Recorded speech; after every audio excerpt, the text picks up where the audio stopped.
ഞങ്ങൾ ചോദിക്കുന്നു, ശബരിമലയിൽ എന്താണ് ഇനി അവിടുന്ന് എന്താണ് മിസ്സിംഗ് ഇനി ബാക്കി? ഗുരുവായൂരിൽ എന്തെല്ലാം നിങ്ങൾ ചെയ്തു?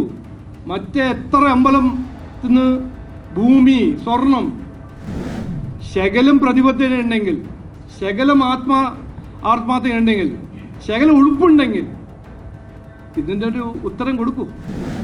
5 കൊല്ലം ഞങ്ങൾ ചെയ്യാൻ പോകുന്ന കാര്യങ്ങൾ, മാറ്റം എന്താണ്, മാറാത്തത് ഇനി മാറും, അതിൽ എന്താണ് മാറ്റം എന്ന് ഞങ്ങൾ കൃത്യമായി അന്ന് മുമ്പിൽ വെച്ചു.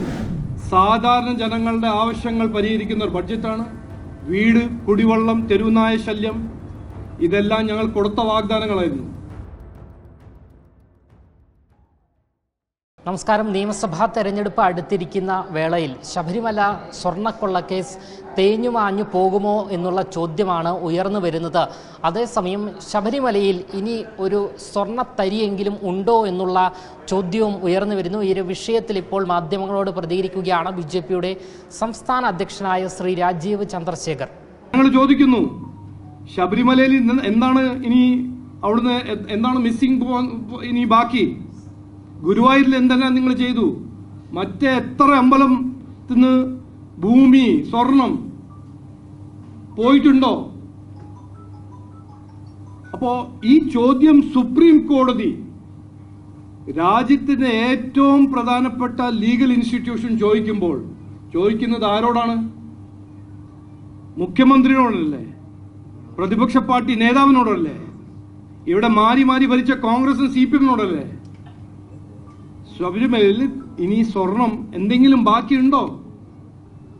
അതിനെക്കുറിച്ച് പറയാൻ ഞാൻ ബഹുമാനപ്പെട്ട മുഖ്യമന്ത്രിയോട് പറഞ്ഞു, ശകലം പ്രതിബദ്ധതയുണ്ടെങ്കിൽ, ശകലം ആത്മാർത്ഥതയുണ്ടെങ്കിൽ, ശകലം ഉഴുപ്പുണ്ടെങ്കിൽ ഇതിൻ്റെ ഒരു ഉത്തരം കൊടുക്കൂ. ഒന്ന്. രണ്ടാമത്തെ കാര്യം ഞാൻ പറയാൻ ആഗ്രഹിക്കുന്നത്, ഇന്ന്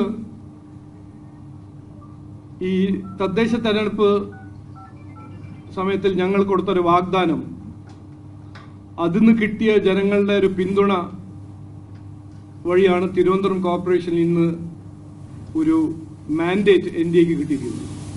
അതിന്റെ ഭാഗമായി ഞങ്ങളൊരു ബ്ലൂ പ്രിന്റ്, നമ്മുടെ പ്രധാനമന്ത്രി നരേന്ദ്രമോദിജി ഇവിടെ വന്നു, അദ്ദേഹം ഈ ബ്ലൂ പ്രിന്റ് പ്രഖ്യാപിച്ചു.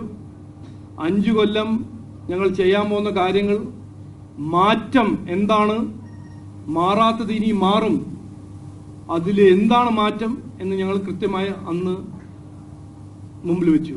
ഇന്ന് അതിന്റെ ഭാഗമായി 5 കൊല്ലം തിരുവനന്തപുരം കോർപ്പറേഷനും തിരുവനന്തപുരം നഗരത്തിന് ഇന്ത്യയുടെ ഏറ്റവും നല്ല നഗരമാക്കി മാറ്റാൻ അതിന്റെ ആദ്യത്തെ ബഡ്ജറ്റ് ഇന്ന് മേയർ VV രാജേഷും ഡെപ്യൂട്ടി മേയർ ആശാനാഥ്ജിയും അവതരിപ്പിച്ചു.